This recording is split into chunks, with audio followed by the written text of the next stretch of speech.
दूसरे दिन है आज सर, यहाँ क्या क्या समस्या देखने को मिली है सर अभी तक? अभी तो देखिए सुबह से हम करीब 3-3.5 घंटा ही चल पाए हैं जी। और धूप ज़्यादा है, इस वजह से यहाँ रुके हुए हैं। वार्ड नंबर 7 में लात बसेपुर में हम लोग रुके हुए हैं जी। तो समस्या जो अभी तक निकल के आई है, पानी की, पेयजल की बहुत बड़ी समस्या है। और लात बसेपुर में जैसा अभी तक बताया गया कि इस साइड में स्वास्थ्य उपकेंद्र नहीं है। तो आगे जाकर देखते हैं कि क्या है, क्यों इस तरह की व्यवस्था नहीं है। और जो पानी की समस्या है बहुत ही विकट समस्या है। तो कोई भी ऐसा वार्ड नहीं है जहाँ सही ढंग से सही समय पर पानी पहुँच जाए।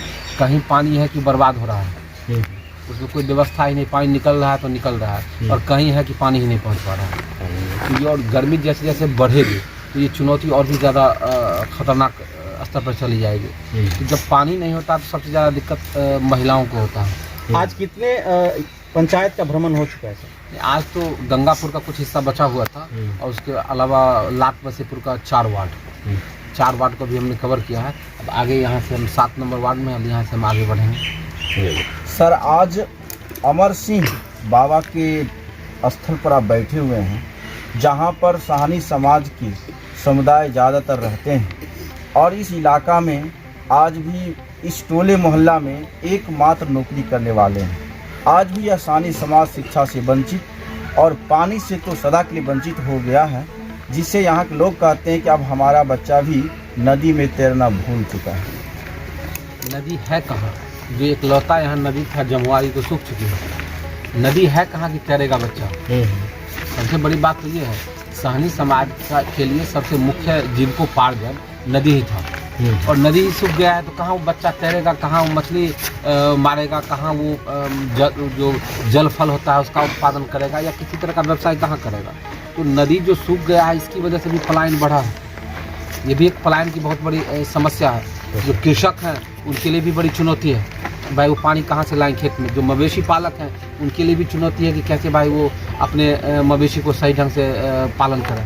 जो आसपास का क्षेत्र है वहाँ वाटर लेवल डाउन हो गया है, तो आप मतलब पानी है ही नहीं कि साहनी समाज का बच्चा या किसी समाज का बच्चा तैरेगा।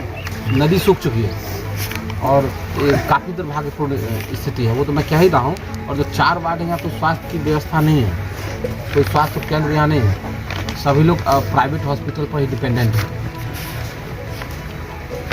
आपने इतना गांव भ्रमण करके अभी तक सभी समस्या को सुना, लेकिन इसका हल कैसे होगा?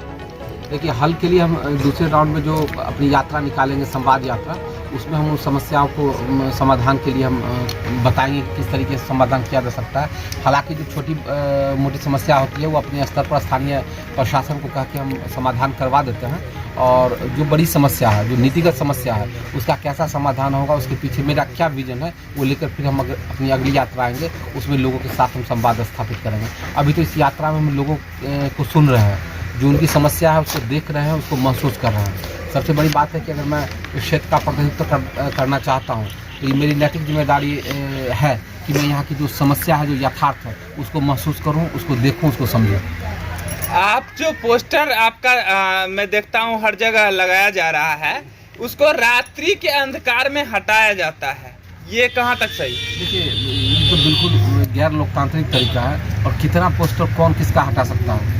आप 10 पोस्टर हटाइएगा, 50, जितना आप पोस्टर हटाइएगा उतना लोगों में उसके प्रति प्रेम बढ़ेगा। और जो लोगों के हृदय में पोस्टर बसा हुआ है उसको आप क्या कीजिएगा। अगर मैंने पोस्टर लगाया है कि पीए का नेतृत्व नहीं, सारंजन का बेटा चाहिए, तो जितने लोग हैं, आवाम है, वो सभी पीए के नेतृत्व से त्रस्त हैं, सभी उस नेतृत्व को नकार रहे हैं। तो जो मेरा बैनर या पोस्टर लगा हुआ है सड़क किनारे, उसको आप फाड़ सकते हैं या हटा सकते हैं, लेकिन लोगों के हृदय में, जो उनके जहन में बैठा हुआ है कि निरंकुश पीए का नेतृत्व कभी स्वीकार्य नहीं है, उसको आप कैसे हटाइएगा, कहाँ से ख़त्म कर सकते हैं उसको। पिछला बार जो आपने यात्रा किया था, उसके बाद आप सारंजन का दूसरा चरण 2 शुरू किए हैं, तो पहले और दूसरे में क्या फ़र्क लगा आपको? फर्क तो ऐसा कभी तो कुछ नहीं लग पाया है। जो शिक्षा के लिए मैंने विद्यापति नगर में कॉलेज की बात उठाई थी, वो गंगापुर में +2 महाविद्यालय है, और वो भी बहुत ऐतिहासिक महाविद्यालय है। 1959 में वो स्थापित हुआ था, 2011 में उसको +2 का दर्जा मिल गया, लेकिन आज तक उसके पास अपना भवन नहीं है, और बाहर में एक चापाकल है, वो भी ख़राब है, पानी के लिए व्यवस्था नहीं है। और जब वहाँ से आए हैं तो कुछ लोगों ने कहा कि भाई इसका टेंडर हुआ है, तो सवाल ये उठता है कि जो जिस स्कूल का एफिलिएशन 2011 में +2 का हो गया, उसका टेंडर भवन बनने के लिए 2025 में क्यों हुआ? और इससे पहले बच्चे कहाँ पढ़ते थे? इसका मतलब सरकार भी मान रही है कि उसके पास भवन नहीं था। तो वो ये बात बताए कि 2011 से लेकर 2025 या 30 तक बिल्डिंग बन के तैयार होगा। इस बीच में बच्चे कहाँ पढ़ते थे? आज एक प्राइवेट स्कूल एफिलिएशन लेने के लिए जाता है तो पहले गवर्नमेंट उसके सामने 10 नियम कानून रखता है कि भाई ये बिल्डिंग होना चाहिए, ये टीचर होना चाहिए, ये फैसिलिटी होना चाहिए। तो फिर जिस स्कूल के पास फैसिलिटीज़ नहीं है उसको कैसे मान्यता मिल गया?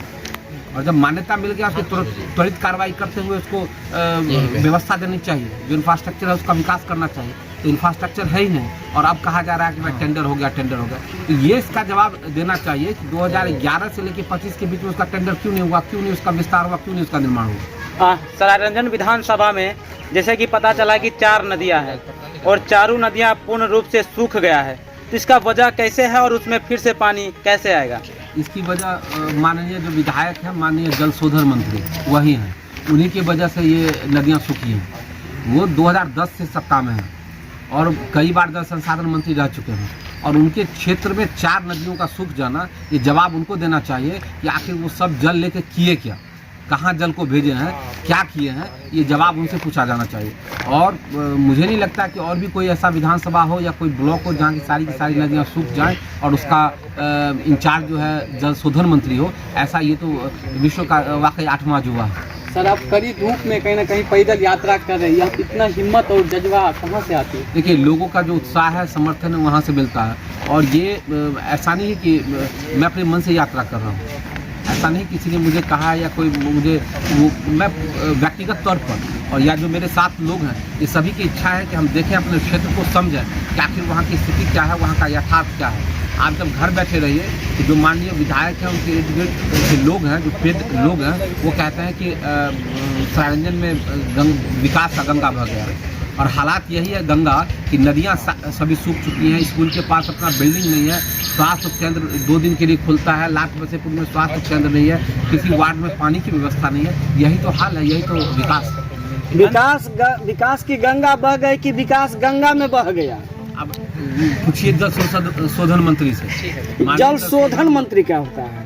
किसी चीज़ को शोध देना, किसी चीज़ को बर्बाद कर देना, जो इसमें महारत है वही है जल शोधन मंत्री। मंत्री जी के कुछ लोग कहते हैं कि हमारी कमियों को आप दिखाते हो, हमने जो काम किया उसकी तारीफ कभी आप क्यों नहीं करते? कौन सा काम बताइए ना, उनसे पूछिए कि कौन सा काम हमको बताएं कि हम फलना काम किए हैं माननीय मंत्री, और सही में किए होंगे तो जरूर तारीफ करेंगे। कि पहले बताइए तो कौन सा काम किए हैं। सरायरंजन विधानसभा के जनता जो कॉलेज के आसपास है वहाँ पे कह रहे हैं, जो इस साइड में आइए तब तो दिखाएंगे सर, इस पे क्या कहें? कौन सा कॉलेज?